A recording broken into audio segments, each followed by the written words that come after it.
салом шунавандагони азиз, имрӯз душанбе 2 ноябр аст ва шумо таҳаввулоти ин соатаи Тоҷикистон ҷаҳонро мустақиман дар рӯи мавҷи радиои Моҷир дар барномаи иттилооти хабарҳои рӯз мешунавед.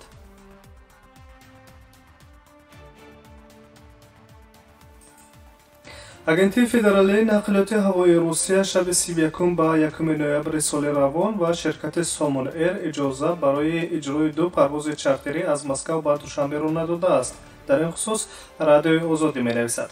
гуфта мешавад ки музокирот бо мақомоти ҳавонавардии Русия дар бораи иҷрои 2 парвози чартерӣ аз Москав ба Душанбе идома дорад, аммо ҷониби Русия билохира аз додани иҷозатнома ба ширкати Сомон Эйр худдорӣ карда. хабаргузории мазкур бо истинод ба манбаи худ дар вазорати нақлиёт менависад: Москав исрор меварзад ки беш аз нисфи парвозҳои чартериро тавассути ширкатҳои ҳавопаймоии Русия ба Тоҷикистон анҷом диҳанд.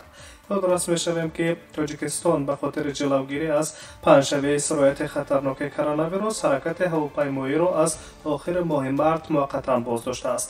барои баргардонидани шаҳрвандони Тоҷикистон аз дигар мамолики дунё ҳукумати ҷумҳурӣ парвозҳои махсусро роҳандозӣ карданд ки ба воситаи чунин парвозҳо даҳо ҳазор ҳамватанони бурунмарзии хоҳишманд ба Тоҷикистон аз кишварҳои хориҷ баргаштанд. طبق رویخطی که قبلا وزارت امور خارجه کشور نشر کرده بود، پروازهای چارتری میان تاجیکستان و روسیه تا سال 31 اکتبر تصدیق و معلوم گردیده بود. با رسیدن ماه نوامبر مقامات روسیه مانع اجرای پروازهای شرکت وطنی سومون ایر گردیدند که در نظر است این مسئله با راه گفت و شنید مقامات مربوطه هر دو جانب راه حل خود را پیدا کند.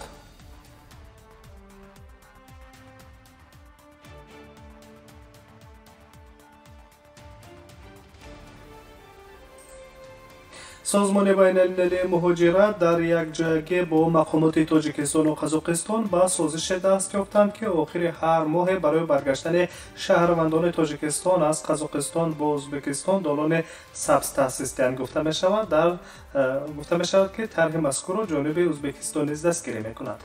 طبق سازشنامه به دست رسیده سازمان بین‌المللی مهاجرت به حکومت قزاقستان، مقامات سرحد را در آخر هر ماه باز می‌کنند و به این وسیله مانع بازگشت شهروندان تاجیکستان و ازبکستان طریق دالان سبز نمی‌گردند. از جمله جانب قزاقستان امکان می‌دهد که گذرگاه مرزی ژیپکژوله که در مرز قزاقستان و ازبکستان جایگیر است، آخر هر ماه برای شهروندان تاجیکستان و ازبکستان بازگردد. پس از آن شهروندان تاجیکستان با کمک مقامات جمهوری و سازمان بین‌المللی مهاجرت می‌توانند تا به ولایت سوخت رفته رسند. برای پیشگیری از پنجشنبه بیماری خطرناک کرونا تا کنون مرز همه کشورها موقتا بسته است. در این دوره دشوار مشکل چنین تدبیر را کارشناسان کار سری وقته و اولین درجه می‌دانند.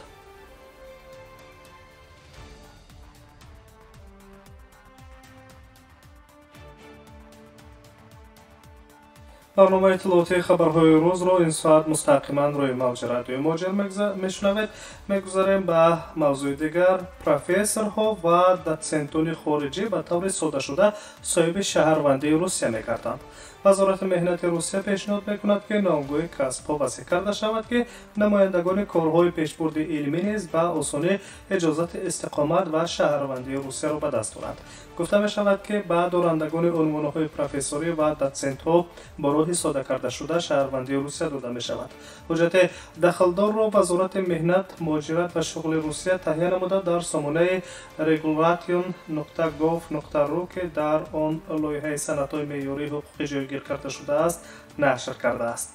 این غایه هنوز پذیرفته نشده است. پیشنهاد این زمان مورد بررسی حکومت فدراسیون روسیه قرار دارد. در صورت جانبداری حکومت طرح مذکور برای بررسی به دومای دولتی برای محاکمه وکیلان ارسال می‌گردد.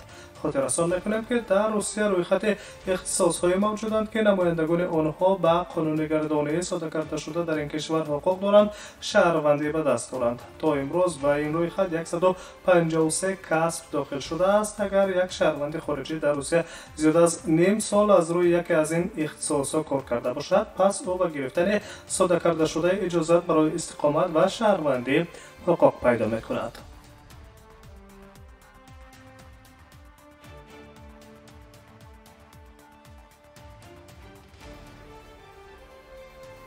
тафсили хабарҳои тоҷикистону ҷаҳонро мустақиман мешунавед. дар Русия мемонем ва хабарҳоро идома медиҳем. Мегузарем ба мавзӯи дигар. мақомоти Москав метавонанд тахфифи нархи метроро дар субҳ аз 2 ноябр дар хатҳои ҳаракати Таганско-Краснопресненская ва Некрасовская оғоз мешаванд ба таври доимӣ роҳандозӣ кунанд, гуфтааст Максим Лексутов, сардори департаменти нақлиёти ҳукумати Москав дар суҳбат ба расонаҳо. мо ҳар рӯз омори натиҷаҳои ин озмоишро дар вебсайти метрои Москав нашр хоҳем кард. Агар сарборӣ дар соати шитоби субҳ 7% коҳиш ёбад, пас мо боварӣ дорем ки таҷрибаи натиҷаи ба даст овард. мо аз шаҳрдорӣ хоҳиш мекунем ки ин тахфифҳо барои доимӣ таъмин гарданд, илова доштааст Максим Лексутов. ба гуфтаи сардори департаменти нақлиёти Москав, таҷриба дар тӯли 8 моҳ гузаронида мешавад. қайд кардааст ки шаҳрдорӣ мушоҳида кардааст ки шумораи мусофирон дар ин давра афзудааст. ин маънои онро дорад ки москвагиҳо аз тахфиф огоҳанд ва зоҳиран аз он истифода хоҳанд кард. дар охири моҳи ноябр шаҳрдори Москав Сергей Собянин эълон дошт ки дар 2 хати метрои Москав аз 2 ноябр дар соатҳои муайяни субҳ имкони пардохти роҳгиро бо 50% тахфиф дода мешавад.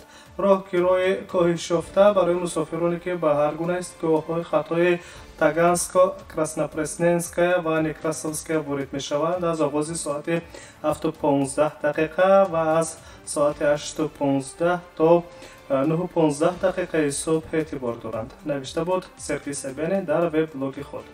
ҳадафи озмоиш коҳиш додани сарборӣ дар метро дар вақти пуррафтуо ва имкон додани мусофирон барои нигоҳ доштани масофаи иҷтимоӣ дар давраи пандемияи коронавирус гуфта мешавад.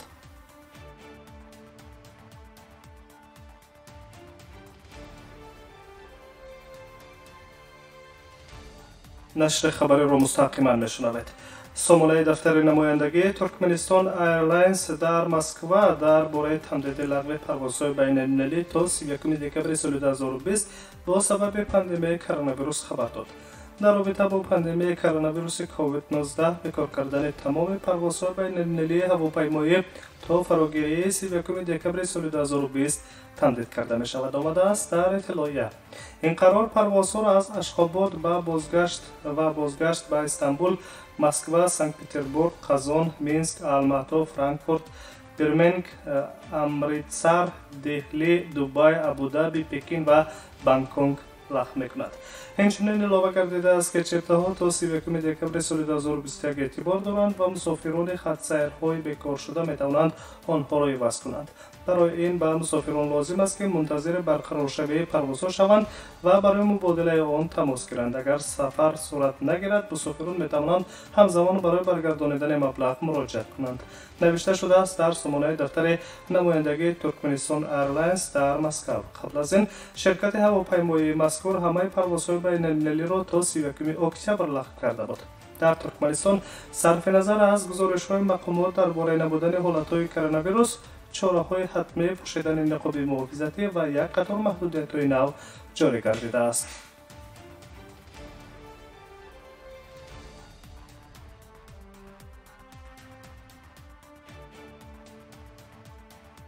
нашри хабариро мустақиман мешунавед ва дар охир аз Москав ба Бритониё меравем.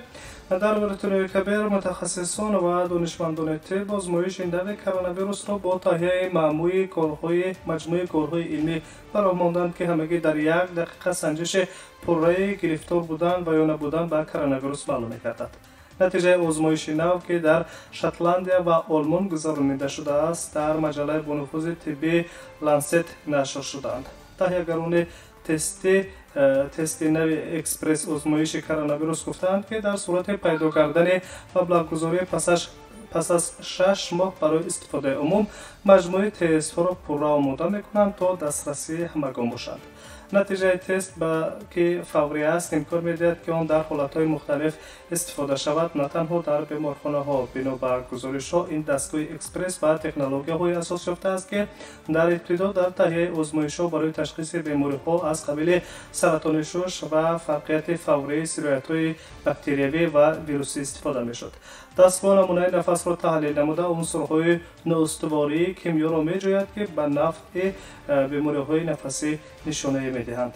дар ҳоли ҳозир озмоиши тестии экспресси коронавирус ки ҷавоби пурраро дар 1 дақиқа омода мекунад дар 100 нафар ихтиёриён гузаронида шуд ки дар 89% онҳо ҷавоби додашуда пурра тасдиқи худро ёфтааст.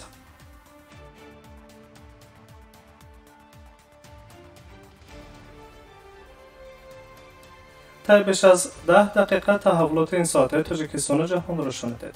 سلامت باشید. در ساعت‌های بعدی انتظار خبرهای تازه از روی موج رادیوی ماجر بمانید.